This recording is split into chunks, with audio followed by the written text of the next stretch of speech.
Friends என்னாச்சுன்னா கிட்டத்தட்ட நம்ம இங்கே வந்து 8 நாள் ஆச்சு. இந்த 8 நாளில் நான் கரெக்டாக 2 நாள் ஒர்க் பண்ண வீடியோ தான் போட்டிருக்கேன். ஏன் நம்மளால் வீடியோ போட முடியலன்னா இப்போ கூட இங்கே பாருங்கள் ப்ரோ என்ன ப்ரோ செஞ்சுட்டு இருக்கோம். தண்ணி பாய்ச்சிட்டு இருக்கோம். தண்ணி பாய்ச்சிட்டு இருக்கோம். மணி 11 ஆச்சு. நம்ம இந்த ஒர்க்கையும் பார்த்துட்டு உட்காந்து எடிட் பண்ணியும் வீடியோ போடணும். எடிட் பண்ணுறங்கிறது ரொம்ப டைம் கிடைக்க மாட்டேங்குது. எடிட் பண்ணுறதுக்கு முக்கியமாக ஏன்னா அந்த கொஞ்சம் டைம்லேயும் வந்து பண்ண முடியலை. அதுதான் பெரிய மேட்ரு. அதனால யாரும் தப்பாக நினச்சிக்கிறாதீங்க. 8 நாள் ஆச்சு நான் ஒர்க் பண்ணி எதுவுமே பண்ண முடியல. சும்மா இதே தான் பார்த்துட்ருக்கோம் ஃபுல்லாக. வீடியோக்குள்ளே கான்சன்ட்ரேஷனே பண்ண முடியாது இங்கே, ஏன்னா அவ்வளோ ஒர்க் இருக்குது. சரிங்களா, இனிமேல் தான் நாங்கள் போய் வீட்டில் போய் குளிச்சுட்டு சாப்பிடணும். இன்றைக்கி எடிட் பண்ணி போட முடியுமா கேட்டால் கண்டிப்பாக முடியாது, ரொம்ப கஷ்டம்.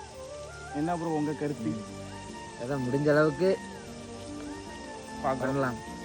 21 நாள் கம்ப்ளீட் பண்ணிட்டு இவர் பேருவார். vlog போடுவாரான்னு எனக்கு தெரியலை.